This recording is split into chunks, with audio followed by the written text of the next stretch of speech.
La iglesia estaba perfecta. Flores blancas en cada banco, luz filtrada por los vitrales, 100 invitados con sus mejores trajes y sus mejores sonrisas, y 2 familias sentadas a ambos lados del pasillo con la satisfacción discreta de quienes saben que han movido bien sus fichas.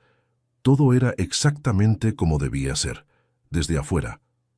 Valeria Ibáñez, 31 años, caminaba del brazo de su padre por ese pasillo con un vestido de encaje y seda que no había elegido, hacia un hombre con quien no quería casarse, en una ceremonia que no había pedido. Tenía los ojos brillantes, no de emoción, de esa clase de llanto que se contiene con toda la voluntad disponible porque hay 100 personas mirando y porque la dignidad a veces es lo único que queda. Su padre, Enrique Ibáñez, caminaba erguido a su lado sin mirarla. Cuando ella apretó su brazo, él le dio una palmadita en la mano sin aminorar el paso. «Ya te vas a dar cuenta», murmuró con esa convicción serena de quien está completamente seguro de tener razón, de que esto es lo mejor que te pudo haber pasado. Valeria no respondió. Miró al frente, al altar, al hombre que esperaba ahí. Alejandro Montero, 34 años, CEO del grupo empresarial más importante de Madrid, estaba de pie en el altar con la postura de siempre. Espalda recta, traje oscuro impecable, corbata gris anudada con precisión milimétrica, la mandíbula en esa tensión característica de quien controla todo lo que puede controlarse. Miraba hacia el pasillo con una expresión que sus socios habrían reconocido perfectamente. La cara de los grandes acuerdos, neutral, calculada, presente sin estar comprometida. Era lo que había decidido que esto fuera, un acuerdo, un contrato con anillos. Pero mientras Valeria avanzaba hacia él, algo que no había calculado empezó a moverse dentro de él de manera silenciosa e inconveniente. No sabía si era la manera en que ella caminaba, con esa espalda recta que gritaba «Estoy aquí, pero no estoy derrotada», o si eran las lágrimas que contenía sin lograrlo del todo, o si era algo más simple y más incómodo que eso, que era extraordinariamente hermosa y que en pocos minutos iba a ser su esposa, y que eso, de alguna forma que no quería examinar, pesaba. Cuando Enrique Ibáñez y su hija llegaron al altar, Alejandro escuchó. No quería escuchar, pero la acústica de las iglesias viejas no perdona los murmullos. «Me tendrías que estar entregando vestida así a Marcos», dijo Valeria entre dientes a su padre con una voz tan baja que fue casi nada. «Al hombre que amo». Enrique no respondió, simplemente puso la mano de su hija en la de Alejandro con la solemnidad de quien cierra una escritura. Alejandro sintió algo abrirse en algún lugar que no tenía nombre.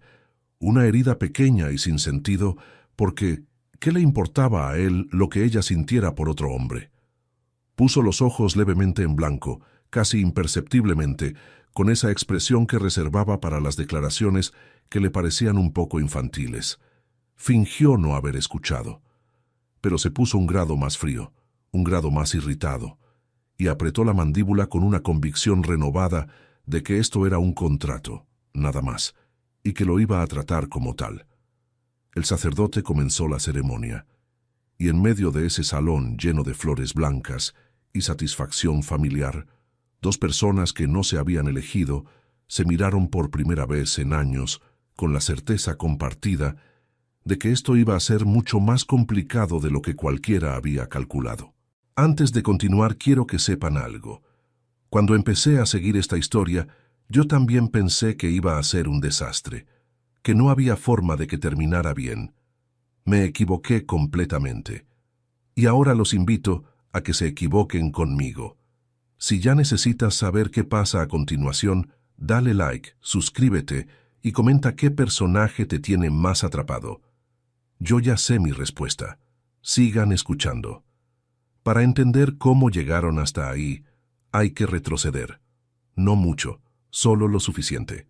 Madrid tiene una memoria larga para los apellidos que importan, y Montero e Ibáñez eran 2 de esos apellidos que la ciudad guardaba en un cajón especial, con respeto, con algo de temor y con la conciencia de que donde uno de esos nombres aparecía, el dinero y el poder siempre andaban cerca. El grupo Montero controlaba el sector inmobiliario y de infraestructura en 4 comunidades autónomas. El Grupo Ibáñez dominaba los medios de comunicación y la distribución editorial en todo el país. Solos eran poderosos, juntos serían invencibles. Esa era la lógica que había llevado a Ricardo Montero y a Enrique Ibáñez a sentarse frente a frente en el club privado donde ambos eran socios desde hacía 30 años y acordar lo que a sus hijos les parecería una barbaridad: un matrimonio entre sus hijos, para sellar la fusión de los dos grupos empresariales bajo una misma dirección familiar. La propuesta se había cocinado a fuego lento durante 2 años, en reuniones discretas, en cenas con abogados presentes, en conversaciones que ambos patriarcas habían tenido el cuidado de no mencionar, hasta que todo estuviera suficientemente avanzado como para que la retirada fuera difícil, porque conocían a sus hijos y sabían que la resistencia iba a ser considerable. Alejandro Montero, a sus 34 años, era el tipo de hombre que llenaba una habitación sin proponérselo. Alto, de hombros anchos y una presencia que combinaba autoridad natural con esa clase de atractivo que no necesita esfuerzo para existir. Había construido su carrera con una disciplina que rozaba lo obsesivo, el primero en llegar al despacho, el último en irse, con una mente capaz de procesar información a una velocidad que asustaba a sus competidores y fascinaba a sus socios. Era brillante, era implacable, era capaz de leer a la gente con una precisión que parecía casi injusta, y no amaba. O si lo hacía, había construido tan bien los muros que ni él mismo sabía que los tenía. Sus padres lo veían pasar de una mujer a otra con una eficiencia que les helaba el corazón. Mujeres que duraban 3 meses, 4 a lo sumo, y que desaparecían sin que Alejandro pareciera sentir absolutamente nada. Carmen Montero, su madre, había dejado de hacer preguntas hacía tiempo. Solo observaba, y en esa observación silenciosa había llegado a una conclusión. Su hijo necesitaba a alguien que no se dejara impresionar por él, alguien que le devolviera la mirada sin pestañear. Eso, más que cualquier fusión empresarial, era lo que la había convencido del plan. Valeria Ibáñez, 31 años, era otra cosa completamente. Inteligente con esa clase de inteligencia que no necesita demostrarse, elegante sin esfuerzo, con una profundidad emocional que coexistía de forma curiosa, con un carácter absolutamente inamovible cuando se trataba de algo que le importaba. Había dirigido la reestructuración editorial del Grupo Ibáñez con una precisión que había sorprendido incluso a los más escépticos del directorio. Leía con un lápiz en la mano, escuchaba de verdad cuando alguien hablaba, y tenía la rara capacidad de estar completamente presente en cualquier lugar en que se encontrara, sin necesitar que nadie lo notara. También amaba con esa misma profundidad con que hacía todo lo demás, o eso creía ella. Cuando sus padres le comunicaron el acuerdo, llevaba 18 meses saliendo con Marcos Delgado, fotógrafo, encantador, con una historia de amor que contaba tan bien que Valeria había llegado a convencerse de que era real. Sus padres no lo soportaban, y ella interpretaba esa frialdad como control, como el intento de manejar su vida afectiva igual que manejaban los contratos de distribución. No veía lo que ellos veían, que Marcos preguntaba demasiado sobre los números del grupo, que desaparecía cuando ella estaba mal, y aparecía cuando había eventos con fotógrafos, que la llamaba cariño, pero nunca recordaba el nombre de su mejor amiga. La noche que sus padres le dijeron lo del matrimonio, Valeria sintió que el suelo se movía bajo sus pies. «¿Qué están diciendo?», preguntó con una calma que era el primer estadio de la furia. Su madre, Lucía, la miró con esa serenidad que siempre le había resultado más desconcertante que un grito. «Que te vas a casar con Alejandro Montero. Ya está todo acordado». «¿Todo acordado?», la voz de Valeria subió un grado. «¿Sin preguntarme? ¿Quién hace eso? ¿En qué siglo vivimos? Tengo pareja, tengo una vida. ¿Pretenden que vaya a vivir con ese presumido que se cree el hombre más importante de Madrid?» «Valeria», dijo su madre con paciencia infinita, «viste lo que pasa cuando eliges tú sola. Marcos no es lo que crees que es. Y la vida está pasando, hija. Alejandro Montero es inteligente, es serio, tiene futuro. ¿Qué mujer no querría estar con alguien así? Yo, dijo Valeria. Yo, mamá. Ay, por favor, no es como que estés eligiendo mejor tampoco. ¿Me estás diciendo que me estás vendiendo porque no confías en mi criterio? Te estamos cuidando, dijo su padre desde el sillón, con esa convicción serena que era su forma de cerrar todas las discusiones. Aunque ahora no lo veas. Valeria se quedó mirando a sus padres durante un largo segundo, y luego se fue a su habitación, cerró la puerta y sintió algo que no le había sentido en mucho tiempo, la certeza de estar sola en el centro de una decisión que otros habían tomado por ella. Una prisión con paredes de mármol y flores blancas, pero prisión al fin. Alejandro, cuando su padre se lo comunicó, hizo lo que muy poca gente lo había visto hacer. Se quedó callado durante 30 segundos completos. «Están bromeando», dijo al final. No estaban bromeando. No estaban. A diferencia de Valeria, Alejandro no gritó. No era su estilo. Simplemente escuchó los argumentos de su padre con esa atención calculada que usaba en las negociaciones difíciles, evaluó sus opciones y llegó a la conclusión de que las consecuencias de negarse eran suficientemente complejas como para que la solución más eficiente fuera aceptar. No porque le convenciera, sino porque tenía los muros suficientemente altos como para estar razonablemente seguro de que una convivencia con una mujer que no había elegido no iba a afectarle en ningún sentido que no pudiera manejar. Estaba, como tantas veces antes, completamente equivocado. Lo que hacía todo más absurdo era que ellos ya se habían conocido. Tenían 16 y 19 años la primera vez que sus mundos se cruzaron, en una de esas casas de verano de la Sierra de Madrid, donde las familias con dinero iban a fingir que descansaban mientras en realidad hacían negocios en ropa de lino. Alejandro ya era entonces esa clase de adolescente mayor que ocupaba demasiado espacio en una habitación sin proponérselo. Alto, seguro de sí mismo, con una seguridad que rozaba la arrogancia, con la costumbre de opinar sobre todo sin que nadie se lo pidiera. Valeria tenía 16 años, leía libros en las terrazas mientras los demás jugaban al tenis y había desarrollado ya ese carácter tranquilo pero absolutamente inamovible que la definiría el resto de su vida. El encontronazo fue trivial, como suelen ser los que más duran en la memoria. Alejandro había hecho un comentario en tono de broma sobre el libro que ella estaba leyendo, algo sobre que era literatura para chicas sentimentales. Valeria levantó la vista del libro, lo miró durante 3 segundos que se sintieron más largos y respondió con una precisión quirúrgica que dejó a Alejandro sin argumento de réplica por primera vez en años. No recordaban exactamente qué se habían dicho. Lo que sí recordaban, aunque ninguno de los dos lo hubiera admitido, era la sensación de esa tarde, la incomodidad de encontrarse con alguien que no se deja intimidar, la pequeña humillación de haber perdido una discusión, la rabia sorda de no poder olvidarlo.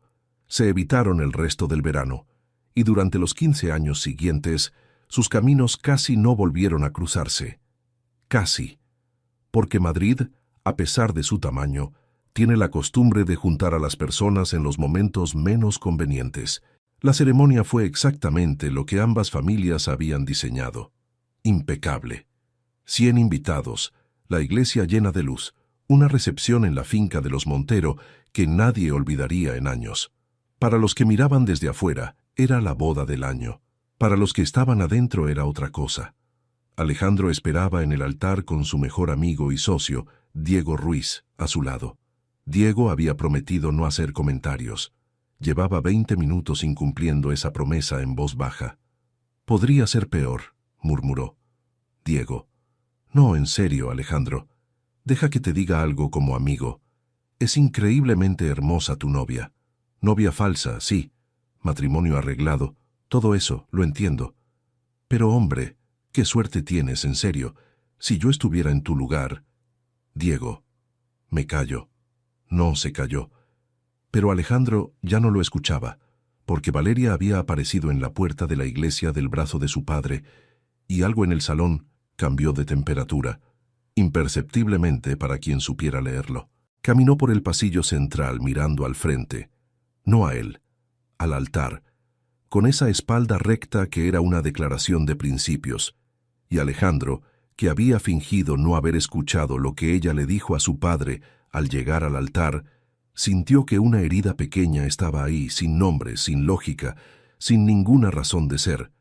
Dijeron los votos, firmaron los papeles, se dieron un beso, que fue tan breve y tan desprovisto de cualquier cosa que la tía mayor de Alejandro soltó un suspiro de decepción audible, y así, sin quererlo ninguno de los dos, comenzó el matrimonio Montero-Ibáñez. Lo que acaban de escuchar fue solo el prólogo. Lo que viene a continuación es donde la historia de verdad empieza. Y les adelanto algo, ninguno de los dos sabía todavía en qué se estaba metiendo. El ático de los Montero en el barrio de Salamanca tenía 4 habitaciones, 3 baños, una cocina que parecía diseñada para alguien que no cocinaba, y exactamente una habitación principal con una sola cama enorme. Eso, en teoría, no debería haber sido un problema. En la práctica lo fue. Pero antes de que llegara la negociación sobre la cama, llegó Carmen Montero. La madre de Alejandro se había presentado en el apartamento con una naturalidad absoluta, 2 horas después de la recepción, bajo el pretexto de ayudar con la instalación de Valeria. Traía flores, una botella de vino y una agenda que resultó ser considerablemente más amplia que la de cualquier mudanza. Valeria, cariño, dijo, recorriendo el apartamento con esa mirada serena que todo lo registraba. La habitación principal es la tuya, por supuesto. Es la más luminosa, tiene el mejor baño y el armario tiene espacio de sobra. Alejandro, ¿has vaciado ya el lado izquierdo del armario? Mamá, dijo Alejandro con una paciencia que ya empezaba a mostrar sus límites. Es una pregunta, hijo. Carmen se volvió hacia Valeria con una sonrisa genuina. ¿A ti cómo te gusta la temperatura de la habitación? Porque este apartamento tiene el sistema de aire un poco peculiar. Tu padre a mí siempre me lo regula antes de que yo entre a dormir. No cuesta nada, ¿verdad, Alejandro? Alejandro abrió la boca, la cerró. ¿Y los muebles? Continuó Carmen sin perder el ritmo. ¿Los ves bien como están? Porque si quieres hacer cambios, la mesita de noche de la derecha podría ir mejor junto a la ventana, y así tienes más luz para leer. Valeria, que había estado observando la escena con una atención creciente, sintió algo que no esperaba. Ganas de reír, no de la situación exactamente, sino de la expresión de Alejandro, ese hombre que controlaba juntas directivas de 100 millones de euros y que ahora miraba a su madre con la cara de quien está calculando cuánto le costaría salir airoso de esto. También observó algo más, que Alejandro, con toda su irritación, no le decía que se fuera, que la escuchaba, que había en esa dinámica entre madre e hijo un respeto profundo que él no verbalizaba pero que estaba ahí, clarísimo. Y Valeria pensó, por primera vez, que quizás las dos familias tenían más en común de lo que ella había querido admitir, que quizás por eso estaban todos metidos en este enredo juntos. Carmen se fue 1 hora después, dejando el apartamento más ordenado, a Valeria con una lista de restaurantes recomendados del barrio, y a Alejandro con la corbata aflojada y una expresión que decía claramente: «Esto acaba de empezar y ya estoy agotado». «Tu madre», dijo Valeria cuando se cerró la puerta. «Lo sé», respondió él. «No es lo que esperaba». Nunca lo es. Y después de eso vino la negociación sobre la cama, que fue una de las más absurdas que Alejandro había tenido en su vida, y había negociado fusiones de 150 millones de euros. El baño, los horarios de la ducha, quién usaba el lado derecho del tocador, en qué posición quedaba la persiana. Todo con la formalidad de un tratado internacional y la incomodidad de 2 personas que en ningún universo paralelo habrían elegido estar en esa habitación juntas. «Yo duermo aquí», dijo Alejandro señalando la cama. «Yo también», respondió Valeria. «La habitación de invitados tiene un colchón de 1987 y sin blackout. No duermo sin blackout». «Bien, pero te quedas en tu lado». No tenía ninguna otra intención. A las 11:30, cada uno en su lado, con 30 centímetros de sábana de frontera diplomática, Valeria dijo en la oscuridad: Buenas noches. Hubo una pausa. Buenas noches, respondió él. Alejandro tardó 40 minutos en dormirse. Valeria, 55. Ninguno lo admitió al día siguiente. Las primeras 2 semanas fueron un experimento en diplomacia forzada. Alejandro era de los que se levantaban a las 6 de la mañana, corrían 40 minutos, duchaban en 10 y estaban en el despacho a las 8 con el primer café encima. Un sistema que había funcionado perfectamente durante años y que ahora colisionaba con el sistema de otra persona que resultaba tener sus propios rituales igualmente inamovibles. Valeria se levantaba a las 7. Necesitaba 20 minutos de silencio absoluto antes de poder hablar con nadie, y tenía una relación con la cafetera italiana de la cocina que bordeaba lo sagrado. Café negro, sin azúcar, en la taza blanca grande que había traído de su apartamento anterior y que Alejandro había movido al segundo estante el primer día porque no combinaba con la vajilla. Esa fue la primera batalla. La taza va en el primer estante, dijo Valeria, al encontrarla desplazada. El primer estante es para las tazas del juego de café, respondió Alejandro, sin levantar la vista del periódico. Esta taza es de café. Es demasiado grande para el espacio. El espacio no tiene sentimientos. La taza sí. Alejandro levantó la vista. La miró. Ella lo miraba con esa expresión que decía, soy perfectamente consciente de lo absurdo que suena esto, y no me importa. La taza volvió al primer estante. Lo que nadie les había dicho era que la convivencia tiene una forma muy específica de erosionar las defensas. No de golpe, de a poco, en los detalles pequeños que se acumulan sin que nadie los nombre. Alejandro descubrió que Valeria trabajaba con música clásica de fondo y que cuando estaba concentrada tarareaba sin darse cuenta, que leía con un lápiz en la mano, con una letra pequeña y ordenada, que dormía boca abajo con el brazo doblado bajo la almohada, que cuando se reía de verdad cerraba los ojos un segundo antes de que sonriera la boca. No era que prestara atención, era que ella simplemente estaba ahí, todos los días, y las cosas sobre ella se instalaban en su memoria sin pedirle permiso. Valeria, por su parte, descubrió que Alejandro era más ordenado de lo que nadie sospecharía, que doblaba la ropa antes del cesto, que trabajaba hasta las 10 con disciplina casi monástica, que cuando algo no le salía bien, llegaba a casa con una tensión en los hombros que no verbalizaba, pero que ella aprendió a leer en la forma en que dejaba las llaves sobre la consola del recibidor. También descubrió, y esto lo guardó en un lugar al que prefería no asomarse, que cuando Alejandro salía de la ducha por las mañanas y cruzaba el pasillo hacia el vestidor con solo la toalla puesta, era muy difícil no mirar. No porque quisiera, sino porque los hombros son los hombros y los abdominales son los abdominales, y hay cosas que el cerebro registra antes de que el resto de la persona tenga tiempo de poner objeciones. Valeria se volvió muy eficiente en mirar hacia otro lado. Eso que acaban de escuchar, esa guerra microscópica de tazas y turnos de baño y miradas que se cortan a tiempo, eso es exactamente donde empieza todo. No en los besos, no en las declaraciones, en el momento en que alguien te resulta difícil de ignorar, aunque lo estés intentando con todas tus fuerzas. Lo que ninguno de los dos había anticipado del todo era que la fusión empresarial los iba a sentar en la misma mesa de directorio, no como marido y mujer de adorno, sino como dos cabezas de un mismo proyecto que tenía que funcionar o la fusión entera se tambaleaba. La primera reunión conjunta fue tensa. Alejandro tenía una forma de dirigir las sesiones que no dejaba espacio a la ambigüedad. Datos, decisiones, próximos pasos. Valeria conocía los activos editoriales del grupo con una profundidad que él no tenía, y no tuvo ningún reparo en decirlo cuando él propuso una línea estratégica que ella consideraba equivocada. Eso no va a funcionar en el segmento de suscripciones digitales, dijo directamente delante de los 8 directivos en la sala. Alejandro la miró. Todos los miraron a él. ¿Por qué?, preguntó, y en su tono no había defensiva. Solo la pregunta. Valeria lo explicó.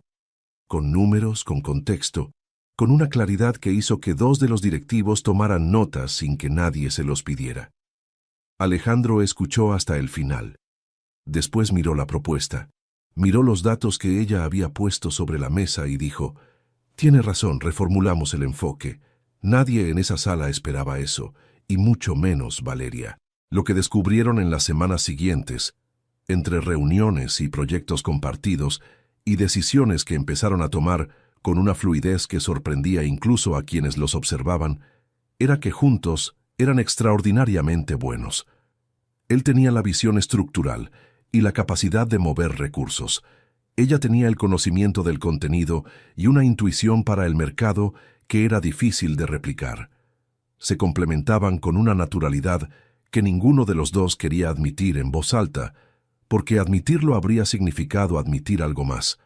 Una noche, después de cerrar un acuerdo de distribución que llevaban semanas negociando, el equipo jurídico se fue a celebrar, y ellos dos se quedaron solos en la sala de reuniones con los últimos documentos encima de la mesa. Alejandro aflojó la corbata. Valeria se quitó los zapatos de tacón con un alivio que no intentó disimular. «Lo logramos», dijo ella, sin dramatismo, solo como un hecho. «Lo logramos», repitió él, y se miraron durante un segundo que tenía una textura diferente a todos los anteriores. Después Alejandro recogió los documentos y propuso ir a cenar, y ella dijo que sí. Y cenaron en un restaurante del barrio, sin hablar de trabajo, por primera vez. El primer evento social al que asistieron juntos como pareja pública fue una gala benéfica organizada por la Fundación Montero, 6 semanas después de la boda. El tipo de evento donde la mitad de Madrid empresarial estaría presente y donde la aparición conjunta de Alejandro con su nueva esposa sería inevitablemente el tema de conversación. Alejandro pasó el día con la agenda llena de reuniones y llegó al apartamento 20 minutos antes de la hora acordada. Se cambió en 15, que era exactamente el tiempo que necesitaba, y esperó en el salón. Valeria salió de la habitación a las 8 en punto, y Alejandro, que había pasado los últimos 15 años en eventos con mujeres hermosas y tenía un catálogo mental perfectamente calibrado para apreciar la elegancia sin que le afectara emocionalmente, se quedó sin argumento. El vestido era verde oscuro, casi negro, con un escote sofisticado, y caía con esa naturalidad que solo tienen las telas muy buenas. El pelo recogido con mechones sueltos, pendientes de piedras verdes, que hacían sus ojos más profundos de lo que ya eran. Caminó hacia él con esa postura que él ya conocía y lo miró con una expresión que preguntaba: «¿Nos vamos?», sin decirlo. Alejandro tardó un segundo más de lo habitual en responder: «Sí, vamos». En el coche, ninguno habló durante los primeros 5 minutos. Después Valeria dijo: «Supongo que tenemos que acordar qué historia contamos». «¿Qué historia?» «Sobre nosotros. La gente va a preguntar cómo nos conocimos, cuándo nos enamoramos, esas cosas». Alejandro pensó durante un momento. «Nos conocimos de jóvenes. Nos reencontramos. El resto que lo imaginen». Eso es ambiguo. La ambigüedad es útil en los negocios. Esto no es un negocio. Por ahora, dijo él mirando al frente. Lo es. Valeria no respondió. Miró por la ventanilla las luces de Madrid pasando veloces y tuvo el buen juicio de no decir lo que pensaba. La gala fue exactamente lo que ambos esperaban. Una sala llena de gente importante que se miraba entre sí con la eficiencia de quien calcula posiciones de poder mientras finge beber cava. Alejandro era absolutamente competente en ese entorno. Sabía moverse entre grupos, sabía cuándo hablar y cuándo escuchar. Sabía exactamente qué decir a cada persona para que se fueran sintiéndose importantes. Lo que no había calculado era que Valeria también lo era. La observó durante la primera hora desde distintos puntos del salón. Conversaba con una directora de medios que él sabía que era difícil y lo hacía sin esfuerzo aparente. Se movía entre los grupos con una calidad de presencia que era magnética sin ser ostentosa. Cuando alguien le hacía una pregunta incómoda, y había gente que preguntaba cosas incómodas sobre el matrimonio con una alegría inquietante, respondía con algo que era a la vez información y cortina de humo, y la persona se alejaba satisfecha sin haber obtenido nada concreto. Alejandro la perdió de vista durante unos minutos. Cuando volvió a localizarla, estaba al fondo del salón, cerca de la terraza, y había un hombre a su lado que Alejandro conocía. Rodrigo Sanz, heredero de un grupo farmacéutico, encantador de manual, y con una reputación de ir detrás de mujeres casadas que era un secreto a voces en ciertos círculos. Rodrigo estaba hablando. Valeria sonreía. Esa sonrisa educada que ella distinguía de la real, aunque desde la distancia Alejandro no podía saberlo. Y Rodrigo se inclinaba un poco hacia ella con esa postura que es universalmente reconocible cuando alguien está intentando algo. Alejandro cruzó el salón, no rápido, no de forma obvia, pero lo cruzó. «Rodrigo», dijo, llegando al lado de Valeria con una naturalidad que era completamente artificial. «¿Cuánto tiempo?» «Alejandro». Rodrigo sonrió sin perturbarse. «Estaba conociéndonos con tu esposa. Es extraordinaria». «Lo sé», dijo Alejandro, y puso una mano en la espalda baja de Valeria. El contacto fue breve, apenas segundos, pero fue suficiente para que Valeria, que no lo esperaba, sintiera algo que tardó en procesar. Rodrigo entendió el mensaje y se retiró con gracia. Valeria giró para mirarlo. ¿Era necesario? Era estratégico, respondió él. No soy un territorio que necesite ser demarcado. Lo sé, dijo él, y esta vez no sonó a argumento empresarial. Sonó a otra cosa, algo que ninguno de los dos quiso examinar demasiado de cerca. Fue más tarde, cerca de la barra, cuando ocurrió lo que ninguno tenía en el guión. Valeria lo había visto primero. Al otro lado del salón, entre la gente, Marcos, con una mujer al lado, una copa en la mano, sonriendo con esa facilidad que ella había amado y que ahora le resultaba casi extraña de ver desde esta distancia. No la miró, o si la vio no lo demostró. Siguió en su conversación con la naturalidad de alguien a quien la vida le estaba yendo perfectamente bien. Valeria se acercó a la barra sin saber muy bien por qué, para agarrar algo, cualquier cosa que le bajara por la garganta y llevara junto la angustia que de pronto le apretaba el pecho. El camarero le puso una copa en la mano y ella se quedó de pie, de espaldas al salón, mirando nada. Detrás de ella, dos mujeres conversaban sin bajar suficientemente la voz. «¿Viste? Alejandro Montero casado, no lo puedo creer. El mejor partido de Madrid fuera de circulación. Irene, por favor. Todo el mundo sabe que es un matrimonio arreglado. De conveniencia. Pobre mujer. Hay que ver cuánto tiempo aguanta él siendo fiel». Valeria no se movió. Sostuvo la copa con las dos manos. Alejandro la había visto acercarse a la barra con esa urgencia contenida que él ya sabía leer. Había visto también antes a Marcos al otro lado del salón. Había sumado. Y se había acercado despacio, no por preocupación, eso se dijo, sino para controlar la situación, mantener las apariencias. Llegó justo a tiempo de escuchar a las dos mujeres. Miró a Valeria. Tenía los ojos brillantes, con esa mezcla de tristeza y desesperación silenciosa que él reconoció como la de alguien que está aguantando demasiado en un solo lugar. Y entonces Alejandro tomó una decisión sin pensarla demasiado, que era la única forma en que tomaba las decisiones que de verdad importaban. Se acercó a ella por el lado, le puso la mano en la cintura con una suavidad que no era su registro habitual, y dijo, lo suficientemente alto: «Mi amor, ¿dónde te habías metido? 10 minutos lejos de ti, y ya me dan síntomas de ansiedad». Lo dijo con una sonrisa que era completamente nueva, algo entre pícaro y genuino, y la acercó un poco más. Y antes de que ella pudiera responder, ni procesar ni tomar ninguna decisión al respecto, la besó. No largo, no cinematográfico. Había tenido un momento de duda real, porque era sin permiso, y Alejandro Montero no hacía cosas sin calcular las consecuencias, y la consecuencia que más temía era que ella lo apartara delante de todo el salón. No lo hizo. Valeria no lo apartó. Se quedó quieta un segundo, y luego no se apartó, y eso fue todo lo que él necesitaba saber. Cuando se separaron, Alejandro sintió algo que no tenía nombre todavía. Un alivio mezclado con una alegría absurda, casi adolescente, la de quien temía el rechazo y descubre que no llega. Lo guardó inmediatamente detrás de la expresión habitual.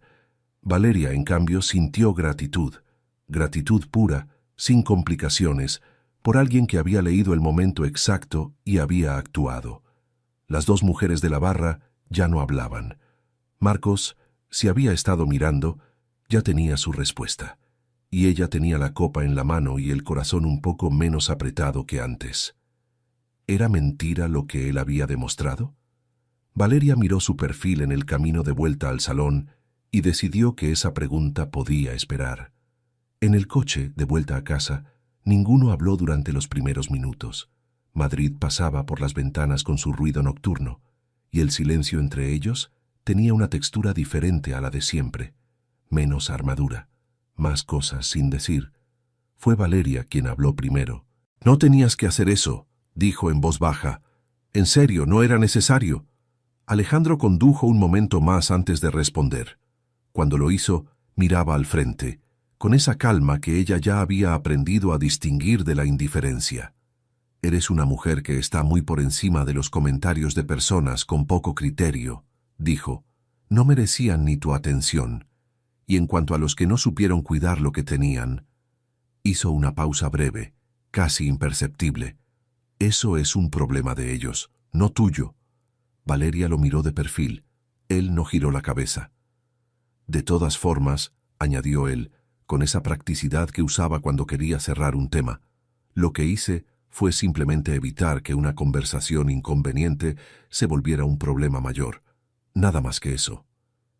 «Claro», dijo ella. «Lo sé».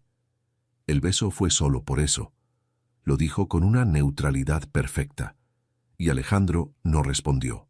Pero en el interior de Valeria, algo pequeño y silencioso empezó a moverse. Tal vez ese hombre no era exactamente lo que había decidido creer desde el principio. Tal vez los muros que él mostraba no eran todo lo que había detrás. Tal vez, y esto lo pensó muy rápido, casi sin dejárselo terminar, había algo ahí que valía la pena mirar un poco más de cerca. Llegaron al apartamento sin volver a hablar del tema. Pero la pregunta que ella había decidido postergar en la gala ya no estaba tan quieta como antes. Fue un martes por la mañana, semanas después, cuando ocurrió la escena de la toalla, completamente accidental. Valeria tenía reunión a mediodía y trabajaba desde casa. Alejandro había tenido una llamada con Nueva York que lo había retrasado. Ella bajó a buscar café.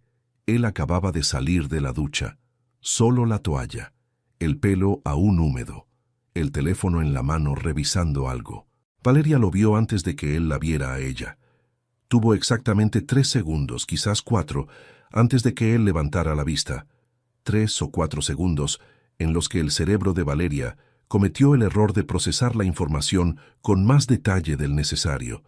Los hombros anchos, la línea del cuello, la forma en que la toalla quedaba baja en las caderas y dejaba visible la musculatura del abdomen y esa línea que baja hacia...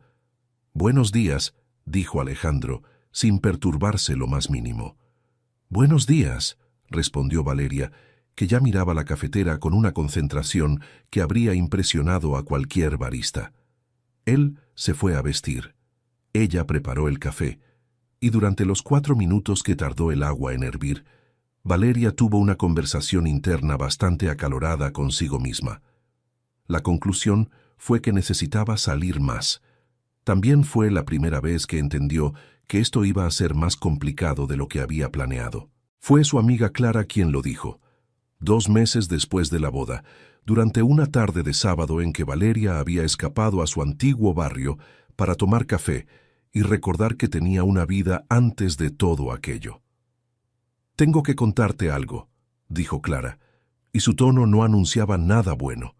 Marcos había empezado a salir con una heredera del sector textil 3 semanas después de que Valeria se casara. Lo que habría sido simplemente un golpe al orgullo se volvió otra cosa cuando Clara, que tenía conexiones en todos los círculos que importaban, fue ensamblando la información con la paciencia de alguien que no quiere equivocarse antes de hablar.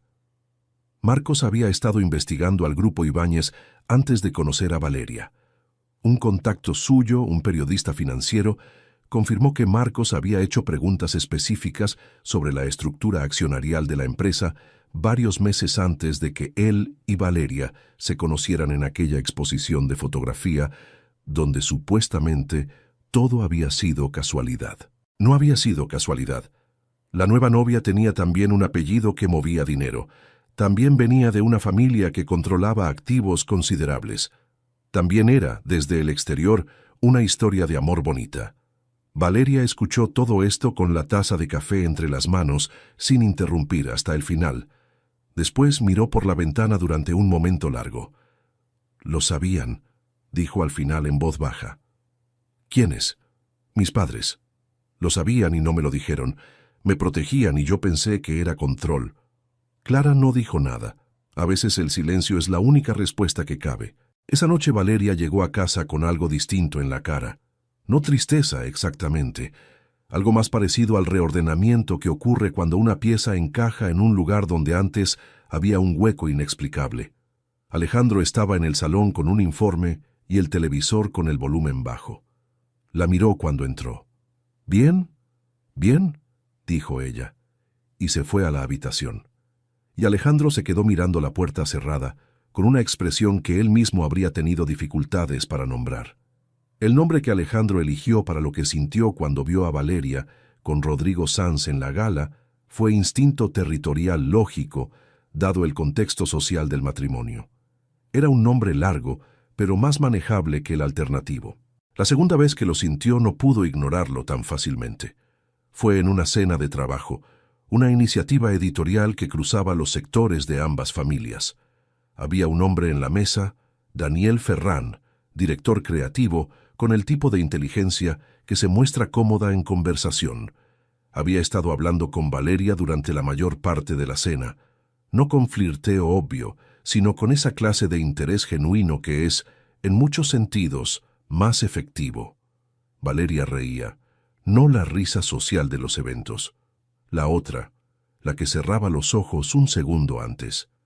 Alejandro, al otro lado de la mesa, siguió la conversación paralela que tenía con el director financiero de una empresa asociada.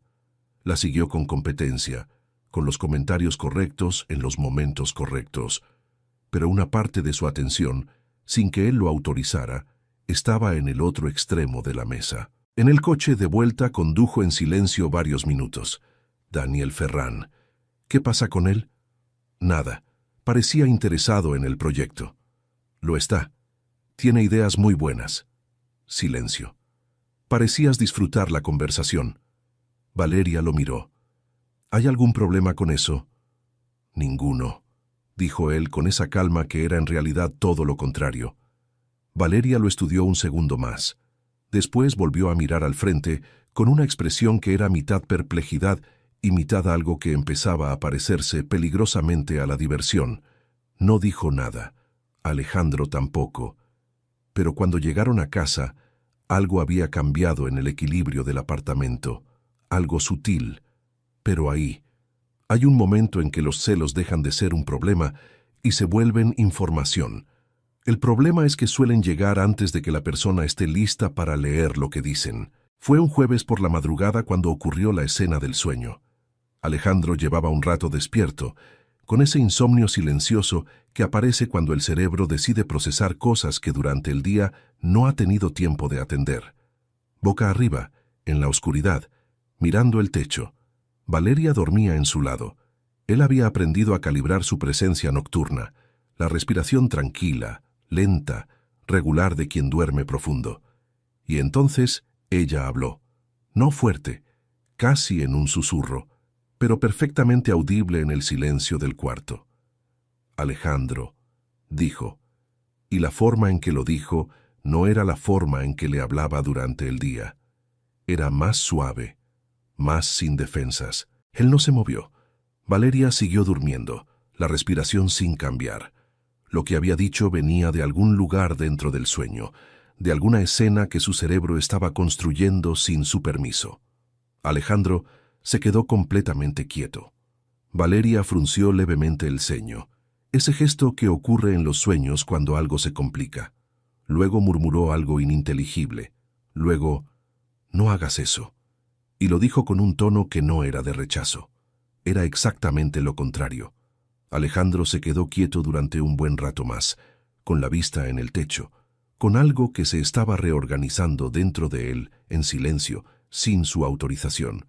Cuando Valeria se acomodó hacia el otro lado y su respiración volvió a ser completamente regular, él se permitió en la oscuridad donde nadie podía verlo, sonreír. Solo un segundo. Solo eso. Por la mañana, cuando Valeria fue a buscar café, Alejandro estaba en la cocina antes que ella. Le había preparado el café en la taza blanca grande, sin decir nada, sin hacer referencia a nada. Valeria lo miró a él, y luego la taza, y luego otra vez a él. «Gracias», dijo con cautela. «De nada», respondió él, y volvió a su periódico. Valeria bebió el café mirando por la ventana, con la expresión de alguien que empieza a sospechar que está perdiendo una guerra que ni siquiera sabía que estaba librando. Acá entre nosotros, esa mañana fue el verdadero comienzo de todo, no lo que viene después, no la discusión que todavía no pasó. Fue el café en la taza correcta sin que nadie pidiera explicaciones. A veces así es como empieza lo irreversible.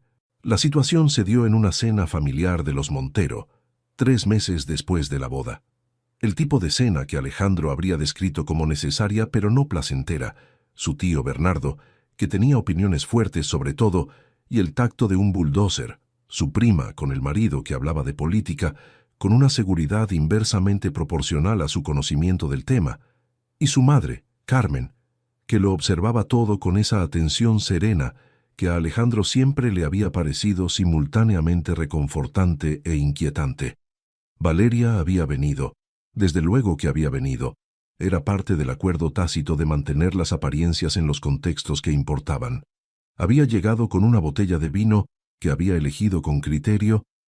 Había saludado a todos con la facilidad de alguien que está acostumbrado a navegar reuniones de personas que no conoce y se había sentado en la mesa con la espalda recta y los ojos atentos. Todo había ido razonablemente bien hasta que el tío Bernardo, en el segundo tramo de la cena, después de su tercer vaso de vino, se dirigió a Valeria con esa sonrisa de alguien que está a punto de hacer una pregunta que en realidad es un comentario.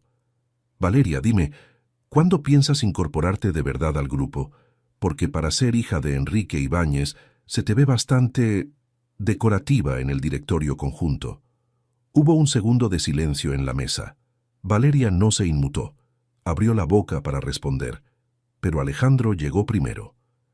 «Bernardo», dijo con esa calma que no era calma. Valeria dirigió la reestructuración editorial del Grupo Ibáñez hace 2 años. Fue la responsable de la expansión digital que triplicó los ingresos del sector de suscripciones. Si eso te parece decorativo, te sugiero que revises tus criterios antes de tu próxima inversión. El tío Bernardo parpadeó. La mesa siguió. La conversación continuó hacia otro territorio, pero Valeria, que había escuchado todo, se quedó con algo instalado en el pecho que no supo bien qué hacer con ello.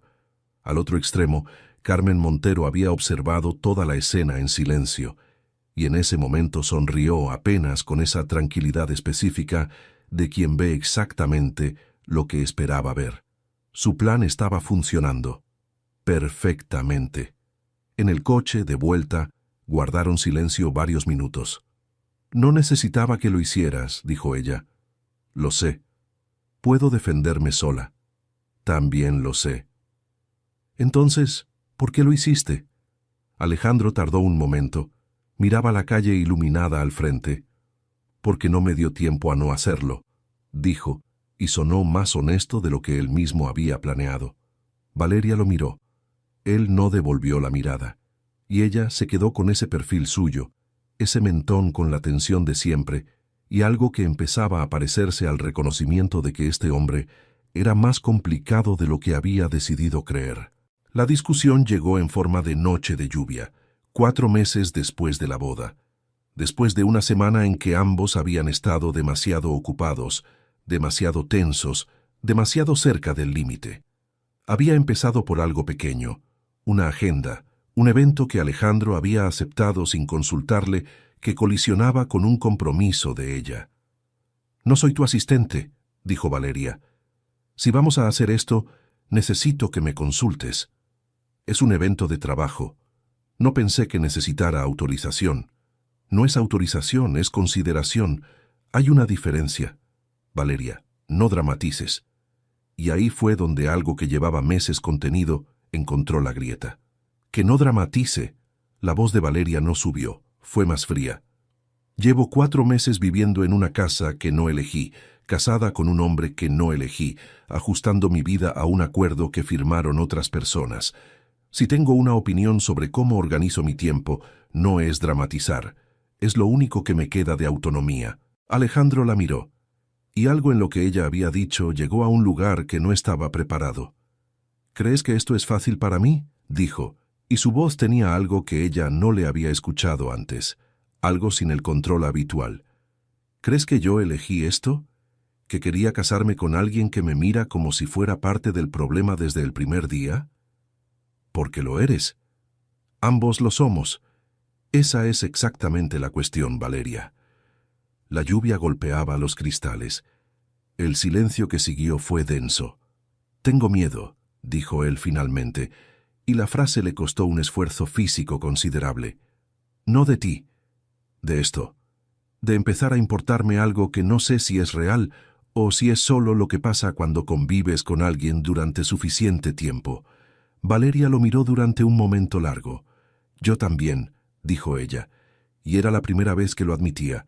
No se abrazaron, no hubo beso, pero la temperatura del apartamento cambió esa noche de una forma que ninguno intentó deshacer.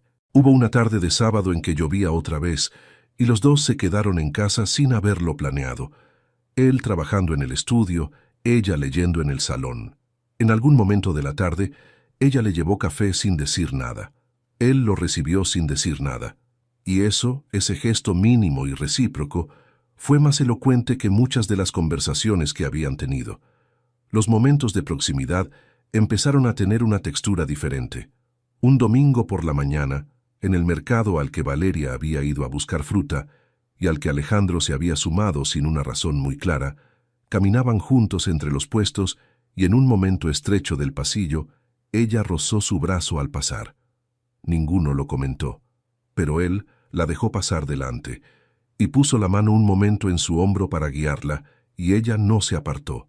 Eran gestos pequeños, insignificantes si se miraban solos, pero se estaban acumulando, y ambos lo sabían, y ninguno tenía todavía el idioma para hablar de eso. Una noche, Alejandro llegó tarde de una reunión que había ido mal. Entró al apartamento con esa tensión en los hombros que Valeria ya reconocía. No dijo nada sobre el trabajo. Ella no preguntó. Pero cuando se sentó en el sofá con el ceño fruncido y el vaso de agua en la mano, ella pasó por detrás del sofá y le apoyó la mano en el hombro, apenas un segundo, antes de seguir hacia la cocina. Alejandro no se movió. Cerró los ojos un instante. Cuando volvió a abrirlos, algo de la tensión había cedido, y en ese momento Alejandro entendió que estaba en un problema serio, uno que no había calculado, uno que ya no tenía solución sencilla. Un viernes por la noche pasó algo que ambos llevaban semanas evitando y buscando al mismo tiempo, sin ningún evento especial que lo justificara. Habían terminado de cenar. Estaban en el sofá con una película que ninguno seguía realmente, y Valeria había girado levemente hacia él en una de esas posturas que el cuerpo adopta cuando está cómodo sin que la mente haya dado permiso. Alejandro estaba cerca, más cerca de lo habitual, el brazo extendido sobre el respaldo del sofá, que era una cosa y no era otra.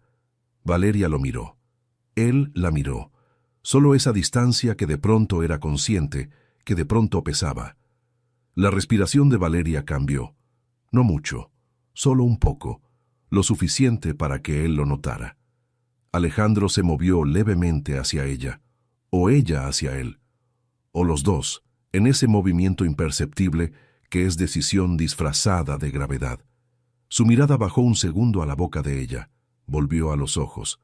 Valeria no apartó los suyos. «Valeria», dijo él en voz baja, solo su nombre, dicho de esa manera que lo convertía en otra cosa. Ella tragó saliva. Alejandro, y en el espacio entre los dos nombres sonó el teléfono. Diego. Naturalmente. Alejandro miró la pantalla, luego a ella. Valeria ya se había recostado de vuelta, con los ojos en la película, con esa expresión de alguien que ha decidido ser muy razonable y muy adulta con respecto a todo esto. Él atendió. Habló 2 minutos. Colgó. Pero el salón no volvió a ser el mismo. Ninguno habló durante un rato. La película siguió en la pantalla. Y entonces Alejandro apagó el televisor. No bruscamente. Solo lo apagó y se quedó en el silencio que quedó después, mirando al frente. Valeria esperó. Diego siempre parece interrumpir en los momentos más importantes, dijo él sin moverse. Ella tardó un segundo en responder. Yo pensé que tú me ibas a decir algo. Yo pensé que tú me ibas a decir algo a mí. Silencio, pero un silencio diferente a todos los anteriores, sin la tensión de la guardia levantada, sin el peso del control sostenido. Valeria se puso de pie. Caminó hacia la cocina sin decir nada, y él la siguió, porque era lo que correspondía hacer. Ella se apoyó en la encimera y lo miró cuando él entró al espacio pequeño de la cocina, ese espacio donde la distancia entre dos personas se vuelve algo que se siente en la piel. Alejandro se detuvo a un paso de ella. La respiración de Valeria era visible. El pecho, la subida leve, la bajada. Él lo notó porque notaba todo sobre ella desde hacía meses sin haberlo pedido. Y esta vez no apartó la mirada. Esta vez no puso el control delante de lo que sentía. Le tocó la cara con una mano, despacio, como si tuviera todo el tiempo del mundo o como si tuviera miedo de romper algo que todavía era frágil. Ella cerró los ojos un momento, solo un momento, ese segundo antes de que llegara la sonrisa que él ya conocía de memoria, pero esta vez no era sonrisa, era otra cosa. Cuando la besó, fue diferente al de la gala. Ese había sido para el público. Este era para nadie más que los dos. Empezó despacio, como una pregunta que ya tenía respuesta, y ella respondió con una claridad que disolvió de un golpe todos los meses de distancia administrada, de miradas cortadas a tiempo, de silencios cargados que ninguno había querido nombrar. Él le pasó la mano por la nuca, enredó los dedos en su pelo, y ella puso las manos en su pecho con una presión que era a la vez anclaje y permiso. La respiración de ambos cambió. La cocina, pequeña y bien iluminada, se volvió el único lugar en el mundo que existía en ese momento. Alejandro la besó en el cuello, despacio, y sintió el temblor leve que ella no intentó esconder. Valeria cerró los ojos, apoyó la cabeza levemente hacia atrás, y en ese gesto mínimo, en esa rendición sin palabras, cayó todo lo que habían estado sosteniendo durante meses. Las luces de la cocina siguieron encendidas un rato más. Después no. Y esa noche, en el apartamento del barrio de Salamanca que ninguno había elegido, no hubo frontera de sábana. No hubo 30 centímetros de distancia diplomática. Solo dos personas que habían tardado demasiado en dejar de pelear contra lo que ya era inevitable. Alejandro Montero había tomado decisiones que movían cientos de millones de euros con menos preparación de la que le costó la que tomó un domingo por la mañana, 5 meses después de la boda. Pasó 3 días pensándolo, en los espacios entre otras cosas, mientras revisaba contratos, mientras corría por las mañanas, mientras escuchaba a Valeria hablar por teléfono sobre un proyecto editorial y reconocía el tono específico que tenía su voz cuando algo le apasionaba. Pensó en todas las razones por las que era una mala idea. Las contó. Eran muchas. Pensó en todas las razones por las que no importaban. Esas eran más. Ella estaba en el balcón con un café y un libro, con la luz de la mañana encima. El pelo sin recoger todavía, una camiseta, sin la armadura del contexto público. Y Alejandro pensó que era exactamente esa versión la que quería ver todos los días que quedaran. Salió al balcón, se apoyó en el marco de la puerta. Ella levantó la vista del libro. «Tengo que decirte algo», dijo él. Valeria cerró el libro despacio. Nos casamos porque nuestras familias lo decidieron, empezó. Y yo lo acepté porque me convenció la lógica del negocio, que era la única lógica con la que yo operaba entonces. Y durante los primeros meses hice todo lo posible por mantener eso, porque siguiera siendo eso. Pausa. Pero hay algo que no calculé, que eres imposible de ignorar cuando uno está cerca, que eres más inteligente que la mayoría de las personas con las que trabajo, y más valiente, y más justa. Que tienes razón cuando me confrontas y odio admitirlo, pero es verdad, que la última vez que estuve mal de verdad, lo que me ayudó no fue ninguna reunión ni ningún resultado de negocio. Fue que pusiste la mano en mi hombro un segundo y no dijiste nada, que eso me alcanzó. Valeria tenía el libro apretado entre las manos. No dijo nada. No te estoy pidiendo que finjas. No te estoy pidiendo que esto sea lo que no es. Te estoy pidiendo que te cases conmigo de verdad, que lo que empezó como un contrato se convierta en algo que elegimos, que yo lo elijo. Te elijo a ti. La ciudad hacía su ruido suave abajo. Una paloma pasó por el borde del balcón sin detenerse. Valeria lo miró durante un momento que a Alejandro le pareció razonablemente eterno. «Eres insoportable», dijo ella, con una voz que no era de rechazo. «Lo sé. Eres controlador y a veces condescendiente y mueves mis cosas de sitio. Trabajo en eso. Y no me preguntaste si me gustaba el apartamento. Te pregunto ahora». Ella soltó esa sonrisa que empezaba en los ojos, la que cerraba un segundo antes de que llegara a la boca. «Me gusta el apartamento», dijo. Y se levantó, dejó el libro sobre la mesa del balcón y cruzó el 1,5 metros que los separaba. Se detuvo frente a él, muy cerca, con los ojos en los suyos. «Sí», dijo. Alejandro la miró un segundo más, como verificando que era real. Luego levantó la mano y le apartó un mechón de la cara con la misma cuidadosa deliberación que habría puesto en cualquier cosa que le importara mucho no arruinar, y la besó. No breve como el de la iglesia, no urgente como lo habrían hecho personas que solo sienten urgencia. Fue el beso de alguien que ha estado esperando sin saber qué esperaba, con toda la paciencia acumulada de meses de miradas cortadas y silencios cargados y cafés en la taza correcta sin explicación. La ciudad siguió con su ruido. El sol siguió sobre el balcón, y comenzó algo que esta vez no lo había decidido nadie más que ellos. Y ahora espérense, porque esto no termina aquí. Epílogo. 3 años después. El sonido llegó antes que todo lo demás. Pasos pequeños, rápidos, con esa energía específica de alguien que aún no ha aprendido a caminar despacio, porque el mundo todavía le parece demasiado urgente para eso. El golpe familiar de las suelas contra el suelo de madera, y luego la voz. «Papá». Mateo tenía 3 años y 2 meses, el pelo oscuro de su padre y los ojos de su madre, y una convicción absoluta de que la llegada de cualquier persona a la que quisiera era un acontecimiento que merecía celebración inmediata y sin reservas. Alejandro apenas había cruzado la puerta del apartamento cuando el impacto llegó, los brazos pequeños rodeándole las rodillas con una fuerza desproporcionada para el tamaño de quien los extendía. Soltó el maletín, lo levantó, y Mateo se instaló en su brazo con esa facilidad de quien ya sabe que ese es su lugar, señalando hacia el salón con el entusiasmo de alguien que tiene noticias importantes que comunicar. «Hicimos una torre», anunció. «Con los libros de mamá, era muy alta. ¿Mamá lo sabe?» La pausa de Mateo fue suficientemente elocuente. Alejandro miró hacia el salón. Valeria estaba en el marco de la puerta de la cocina, con el delantal puesto, con una expresión que mezclaba perfectamente la rendición y la ternura. «Los libros están bien», dijo. Mateo ya los volvió a poner. «Más o menos». «Más o menos», repitió Mateo, con la solemnidad de quien cita una fuente fidedigna. Alejandro lo dejó en el suelo y cruzó el salón. Valeria no se movió del marco de la puerta.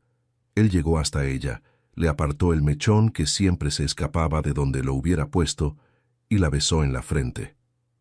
«Hola», dijo. «Hola», respondió ella. Mateo pasó corriendo entre los dos con un camión en la mano y una misión que solo él conocía. El apartamento olía a algo que se cocinaba. La luz de la tarde entraba por los ventanales con esa calidad dorada del final del día en Madrid.